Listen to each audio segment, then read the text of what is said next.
नमस्कार, मैं हूं विनय पाठक। एवी न्यूज़ में आपका स्वागत है। आइए देखते हैं मुंबई तथा आसपास की कुछ खास खबरें जो वर्तमान समय की सुर्खियां बनी हुई हैं। लेकिन आज नज़र डालते हैं उस विशेष खबर पर जो बडाला आज या ठिकाणी मी तुमचे आशीर्वाद घेण्याकरता या ठिकाणी उपस्थित आहे। 2014-2019 ला आपण सर्वांनी मला आशीर्वाद दिले आणि दोनदा मला खासदार पदाचा बहुमान मिळाला। माननीय पंतप्रधान नरेंद्र मोदीजींच्या नेतृत्वाखाली काम करण्याची संधी आपल्या सर्वांच्या आशीर्वादामुळे मिळाली आणि शिवसेना प्रमुख बाळासाहेब ठाकरे यांचे स्वप्न साकार करण्याची पण संधी आपल्या सर्वांच्या आशीर्वादामुळे मला मिळाली। आपल्या सर्वांना माहिती आहे की दक्षिण मध्य लोकसभा मतदारसंघ हा शिवसेनेच्या दृष्टिकोनातून अत्यंत भावनिक आणि प्रतिष्ठेचा मतदारसंघ आहे। ज्या मतदारसंघामध्ये शिवसेना भवन आहे, ज्या मतदारसंघामध्ये शिवसेना प्रमुखांचं स्मृतीस्थळ आहे, भारतीय घटनेचे शिल्पकार डॉक्टर बाबासाहेब आंबेडकरांची चैत्यभूमी त्या ठिकाणी आहे, स्वातंत्र्यवीर सावरकरांचं स्मारक त्या ठिकाणी आहे। त्यामुळे हा एक प्रतिष्ठेचा आणि एक भावनिक मतदारसंघ आहे आणि त्या मतदारसंघाचं प्रतिनिधित्व करण्याची संधी आपल्या सर्वांनी मला दोनदा दिली आणि आम्ही ज्यावेळी शिवसेना प्रमुखांचे विचार पुढे नेण्याचा जो संकल्प माननीय मुख्यमंत्री एकनाथ शिंदे साहेबांनी केलेला आहे, त्या संकल्पाला आम्ही त्यांनी साथ दिली आणि तो संकल्प आणि त्यांचं स्वप्न पूर्ण करण्याचा संकल्प त्यांनी हाती घेतलेला आहे आणि खऱ्या अर्थाने तो संकल्प जर पूर्ण कोण करत असेल आणि त्यांचे जर विचार जर पूर्ण पुढे न्यायचं कोण काम करत असेल तर ते देशाचे यशस्वी पंतप्रधान आदरणीय नरेंद्र मोदीजी हे शिवसेना प्रमुखांचे विचार पुढे घेऊन जात आहेत। त्यांचं स्वप्न यापूर्वी अयोध्येत भव्य राम मंदिर निर्माण करून त्यांनी पूर्ण केलेलं आहे। 370 कलम रद्द करून त्यांनी शिवसेना प्रमुखांचं स्वप्न साकार केलेलं आहे। भविष्यात समान नागरी कायद्याच्या माध्यमातून पण त्यांचं स्वप्न पूर्ण करतील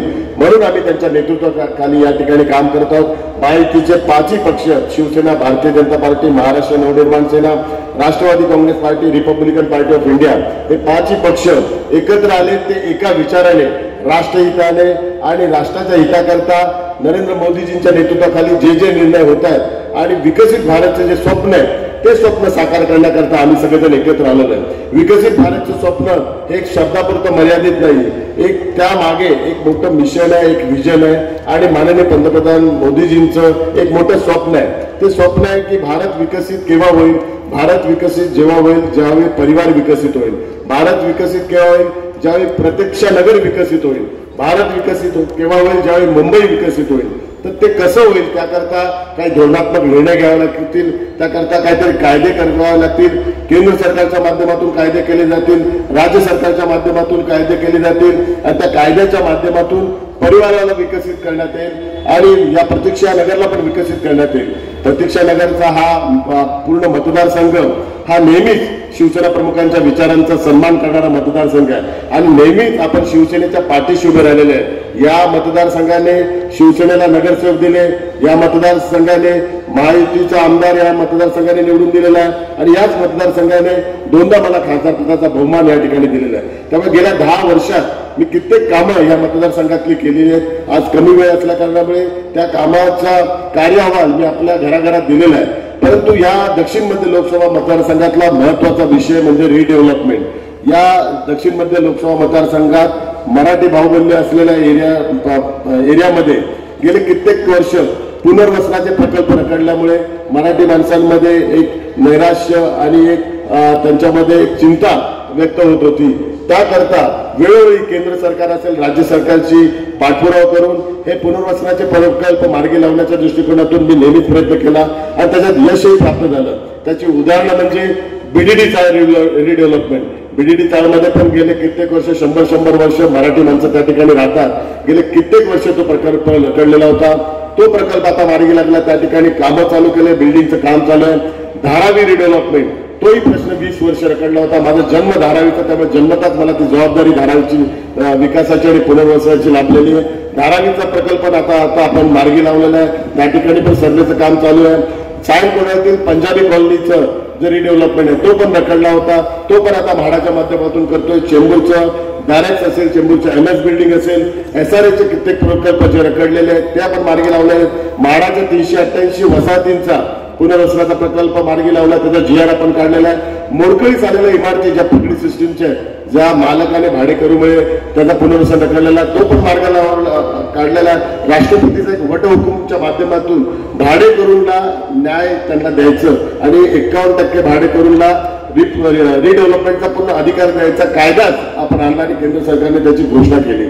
आता झाला प्रतीक्षानगर मधला महत्वाचा विषय म्हणजे डीपीच्या बाबतीत आणि जे 180 स्क्वेअर फीटची जे आपले घर आहे आणि 225 स्क्वेअर फीटची जी घर आहे, साधारण 180 वाले 1 ते 67 बिल्डिंग आहेत आणि 225 स्क्वेअर फीटच्या 20 इमारती आहेत. आपल्या सर्वांना माहिती आहे की गेल्या 10 वर्षात मी विविध पार्लमेंट कमिटींना रिप्रेझेंट केलं. त्यातलं महत्वाची कमिटी अर्बन डेव्हलपमेंट कमिटी.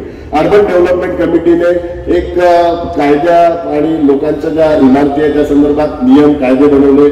त्यात महत्वाचा नियम हा एक बनवला, जसा राईट टू एज्युकेशनचा अधिकार आहे तसा राईट टू लिव्हिंग राहण्याचा अधिकार, तो राहण्याचा अधिकारचा एक कायदा केंद्र सरकारने माननीय पंतप्रधान मोदीजींच्या नेतृत्वाखाली केला. तो कायदा म्हणजे कमीत कमी 300 स्क्वेअर फीट हे प्रत्येकाला राहण्याचा अधिकार असावा, हा आता कायदाच झालेला आहे. आणि तो कायदा आम्ही आता राज्य सरकारकडे पाठवलेला. राज्य सरकारच्या हाऊसिंग कमिटी असेल, अर्बन डेव्हलपमेंट कमिटी ची माननीय मुख्यमंत्र्यांच्या आदेशानुसार एक कमिटी बनवली आणि ती कमिटी नवीन रिडेव्हलपमेंटची पॉलिसी आणि प्रोजेक्ट हा आता लवकरात लवकर अनाऊन्स करणार आहेत.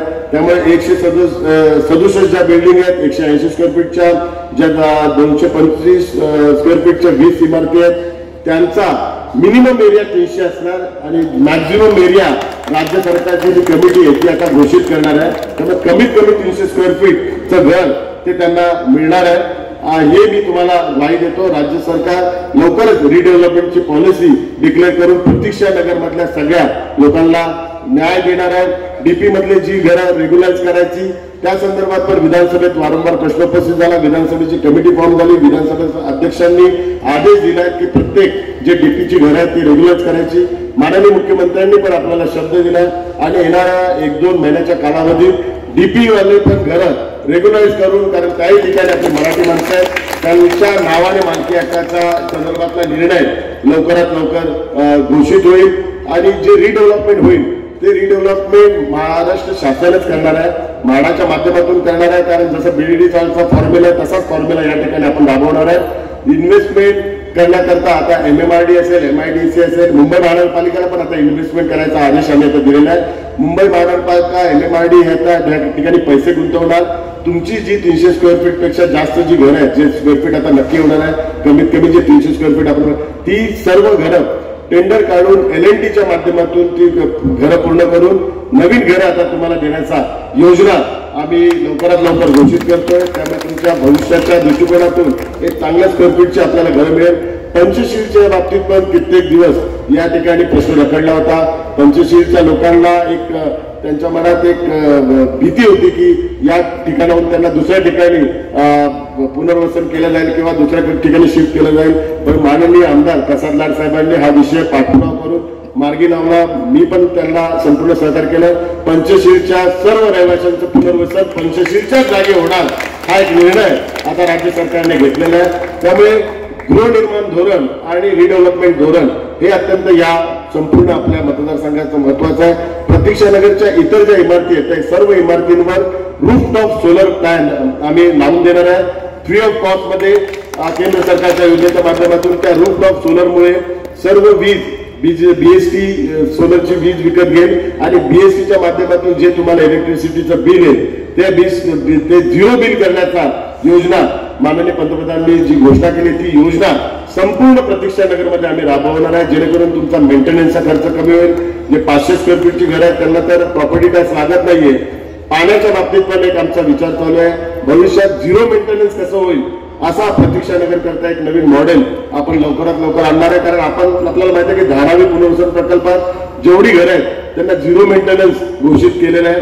त्या ठिकाणी 0 मेंटेनन्स कोणाला भरायला लागणार नाही.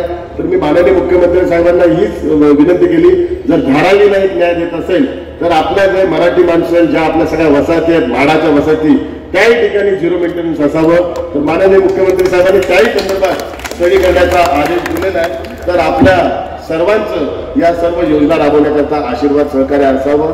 कारण ही या निवडणुकीत माझ्या दृष्टिकोनातून एक विषय अत्यंत महत्वाचा व्यासपीठावर उपस्थित सर्व नेत्यांना, कारण करोनानंतर ही पहिलीच निवडणूक होते. 2.5 वर्ष लोक करोनाच्या काळात होते. करोनाच्या काळात कित्येक जणांचे आत्मसक्रिय, कोणाचे आई वडील, कोणाचा भाऊ याचं निधन झालं. कित्येक जणांची दुकानं गेली, घरं गेली, कोणाचा आर्थिक व्यवसाय गेला, काही जणांच्या नोकऱ्या गेल्या. हा विषय खूप अत्यंत गंभीर आणि महत्वाचा आहे. एक वेगळ्या मानवी स्थितीतून आपला मतदार बाहेर निघालेला आहे. दुर्दैवाने कोणी त्या मतदाराच्या त्या मनस्थितीबद्दल भाष्य करत नाही. एकमेकांवर आरोप, अर्वाच्य भाषा, घांघाण आरोप हेच सगळं चाललंय.